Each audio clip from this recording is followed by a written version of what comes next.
پورا معاشرے پر غور کریں، تمام اسلام بھائی غور کریں، جو مجھے سن رہے ہیں، جو مجھے دیکھ رہے ہیں، سارے غور کریں کہ کہیں ایسا نہیں ہے کہ یہ جتنے فلمیں ڈرامے دیکھنے والے لوگ ہیں یہ اپنے فلم دیکھنے پر فخر نہیں کرتے، فخر کرتے، اطلاعات نظر نہیں آتے؟ کسی بے پردہ لڑکی کو دیکھ کر کیا یہ فخر نہیں کرتے؟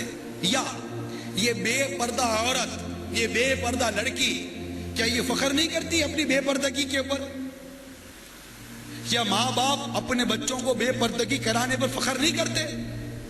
کیا ماں باپ اپنے بچوں کو شادیوں دعوتوں میں نچوا کر فخر نہیں کرتے؟ غور کرے، کیا ماں باپ منگیتر کے ذریعے ایک غیر لڑکی کے ذریعے اپنی لڑکی کا ہاتھ پکڑوا کر منگنی کی انگوٹھی پہنواتے ہوئے فخر نہیں کرتے؟ غور کر لے، کیا داڑھی منڈانے پر لوگ فخر نہیں کرتے؟ نماز قضا کرنے پر کس کو افسوس ہوتا ہے؟ اللہ ماشاءاللہ فجر قضا ہو گئی، کس کو افسوس ہوتا ہے؟ آفس لیٹ اٹھا، 9 بجے آفس ہے، 9 بجے دفتر ہے، 9 بجے فیکٹری جانا ہے، 8:30 بجے آنکھ کھلی ہے، کب اٹھوں گا، کب ناشتہ کروں گا، کب تیار ہوں گا، کب دفتر پہنچوں گا، اس پر بڑا افسوس، اس پر بڑی ندامت، بڑی جلد بازی ہے، اور گھر والوں کو ڈانٹیں گے بھی کہ جلدی کیوں نہیں اٹھایا، ابھی جاؤں گا لیٹ، اگر لیٹ لگی تو میری تنخواہ کٹ جائے گی، میرے نفع کم ہو جائے گا، میری اجرت کم ہو جائے گی، اس پر بڑا افسوس ہوتا ہے۔ مگر آفس لیٹ اٹھنے پر افسوس کرنے والے، کیا فجر میں آنکھ نہ کھلنے پر آپ کو افسوس نہیں ہوا؟ فجر میں آنکھ نہیں کھلی، فجر میں آنکھ کھلتی بھی کیسے؟ آپ کا فجر میں اٹھنے کا ذہن بھی کب تھا؟ آپ نے تو الارم سیٹ ہی 8 ساڑھے 8 بجے پر کیا تھا، آپ نے فجر کی نماز کے لیے الارم سیٹ کب کیا تھا؟ یا ماں نے بھی اپنے بچوں کو اٹھانے کے لیے ان کی اسکول ٹائمنگ کے پر الارم سیٹ کیا تھا؟ فجر کی نماز کے لیے ماں نے کب الارم سیٹ کیا تھا؟ تو افسوس اس وقت ہوتا نا کہ اگر آپ الارم سیٹ کرتے اور یا اٹھنے کی کوئی ترکیب ہوتی، اٹھنے کا کوئی ذہن ہوتا اور پھر بدقسمتی سے آنکھ نہ کھلتی تو چلو افسوس ہوتا۔ یہاں تو نماز ہی پڑھنے پر، فجر کی نماز قضا ہونے پر کس کو افسوس ہوتا ہے؟ ندامت کس کو ہوتی ہے؟ 5 نمازیں قضا ہو گئی، پورے دن ایک وقت کی نماز نہیں پڑھی، کس کو افسوس ہوتا ہے؟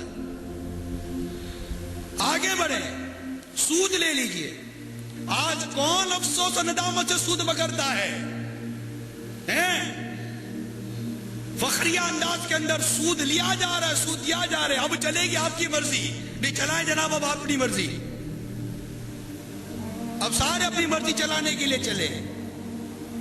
اب تو سود کی اپلیکیشن داخل کرو، سود لینے کے لیے، لون کے لیے اپلیکیشن دیں، تو وہ اپلیکیشن پر بھی آپ قرآن اندازی اس طرح ہوتی ہے کہ آپ کو جناب اس میں انعام ملے گا، لا حول ولا قوت الا باللہ العلی العظیم، اور ابھارا جا رہا ہے سود لینے پر۔ تو کون ندامت کر رہا ہے، کون افسوس کر رہا ہے؟ بلکہ سود پر فیکٹری بنا کر فخر ہی تو کیا جا رہا ہے، سود پر کار لے کر 1600 سی سی کار لی، ارے سود پر لی ہے، سود لیا ہے، اور سود لینا یہ اپنی ماں کے ساتھ زنا کرنا ہے۔ ارے غیرت مر گئی، شرم و حیا مر گئی، اور سود پر کار لے کر فخر کر رہے ہو، سود پر موٹر سائیکل لے کر فخر کر رہے ہو، سود پر بنگلہ اور سود پر مکان بنا کر فخر کر رہے ہیں، سود پر موٹر سائیکل لے کر فخر کر رہے ہیں، سود پر مشینری خرید کر فخر کر رہے ہیں، سود پر پلازا اور ٹاور کھڑے کر دیے فخر کر رہے ہیں۔ افسوس کہاں چلا گیا، ندامت کہاں چلی گئی؟ اناؤنس کر رہے ہیں، اپنے بینک اسٹیٹمنٹ دکھاتے ہیں، سودی اداروں کے پیپرز دکھاتے ہیں، دیکھو ہم کا بینک نے اتنے پیسے دیے ہیں، ارے سود پر دیے ہیں، سود پر۔ اپنا گناہ چھپانے کے بجائے اور گناہ کی تشہیر کر رہے ہو آپ، کیا ہو گیا ہے؟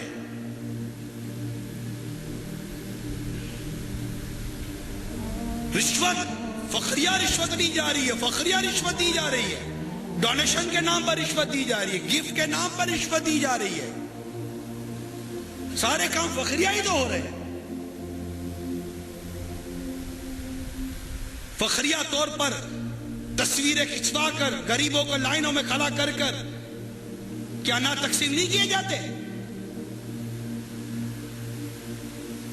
کتنے کام ہیں جو شرعاً ناجائز ہیں، لیکن بدقسمتی سے آج کا مسلمان ان کاموں کو فخریہ انداز میں کر رہا ہے۔ ناجائز ہیں، حرام ہیں۔ اللہ عز و جل نے ان کاموں کے کرنے کا منع کیا، اس کے پیارے رسول نے منع کیا یہ کام مت کرو، مگر بدقسمتی سے مسلمان ان کاموں کو فخریہ انداز سے کر رہا ہے، اس پر خوش ہو رہا ہے، اس کی تشہیر کر رہا ہے، میں نے یہ کام کیا ہے، اور اس کو بولنے والا بھی کوئی نہیں، سمجھانے والا بھی کوئی نہیں۔ بلکہ افسوس، صد کروڑ افسوس تو یہ کہ جو اس طرح گناہوں کا مار لے کر، اللہ اور اس کے رسول کی نافرمانی کا مار لے کر جو ہمارے سامنے آتا ہے، اور گویا کہ یہ جملہ نہیں کہتا کہ دیکھو میں نے اللہ کی نافرمانی کی ہے، دیکھو میں نے رسول اللہ صلی اللہ تعالی وسلم کی نافرمانی کیا، اگرچہ وہ یہ جملہ نہیں کہتا، لیکن جو یہ کام ہمیں اور آپ کو دکھا رہا ہے یہ اللہ اور اس کے رسول کی نافرمانی ہوتی ہے، اس پر بھی ہمیں افسوس کیوں نہیں ہوتا جو دیکھ رہا اور سن رہا ہوتا ہے؟ وہ کیوں افسوس نہیں کرتا؟ اگر کہنے کی طاقت رہی ہے، فتنے کا محل ہے، آپ اور ہم اس کو سمجھا نہیں سکتے، کم از کم دل میں برا جانے کی کیفیت بھی کیا ہماری ختم ہو گئی؟ آج سونے کی چینیں پہن کر، سونے کی انگوٹھیاں پہن کر مرد گھومتا ہے، دھات کے زیور پہنتا ہے، کڑے پہنتا ہے دھات کے مرد، لڑکا ہے، کیا ہو گیا اس کو؟ اب کانچ کی چوڑی پہنے گا تو لوگ باتیں کریں گے، تو اس نے لوہے کی چوڑی بنا لی ہے۔ کڑے پہنتے جناب، لوہے کے دھات کے کڑے پہنتے، ناجائز ہے، معاذ اللہ سما معاذ اللہ۔ ناک کے اندر زیور پہنتے لڑکے، کان کے اندر زیور پہنتے لڑکے، لاکٹ لٹکاتے ہیں لڑکے، دھاتوں سے اور لوہوں سے خود کو جیسے کہ وہ بالکل زیب و زینت دے کر چل رہے ہوتے ہیں لڑکے۔ کون سمجھائے ان کو؟ کون بتائے ان کو کیا کر رہے ہو آپ؟ اتنے بڑے بڑے بال رکھ لیے لڑکوں نے، ایک تو کیا ہو گیا؟ لڑکیوں کی طرح زیور پہن لیے لڑکوں نے، لڑکیوں کی طرح بال رکھ لیے لڑکوں نے، اور اس پر فخر کر رہے، روڈوں پر گھوم رہے، سڑکوں پر گھوم رہے، آدھی آدھی پینٹیں پہن لی لڑکوں نے، آدھے ننگے ہو کر گھوم رہے، فخر ہی تو کر رہے اس کے اوپر۔ یہ کیوں پہنے؟ کوئی شرمندہ ہو کر تھوڑی کو گھومتا ہے روڈ کے اوپر کہ افسوس و ندامت، چپ چپ کر گھوم رہا ہو جناب زیور پہن لیا اس نے، ایسا تو کچھ بھی نہیں ہے، فخر کر کے گھوم رہا ہوتا ہے، اور لوگ دیکھ رہے ہوتے اس کو شرم بھی نہیں آتی۔ شرم کہاں سے آئے گی؟ ایک کام کیا ہی اس لیے کہ میں اچھا لگ رہا ہوں، تو آپ کیسے اچھے لگ رہے ہو؟ عجیب ہو گیا، لڑکوں نے لڑکیوں کی طرح بال بڑھا دیے اور لڑکیوں نے مردوں کی طرح بال کٹوا دیے۔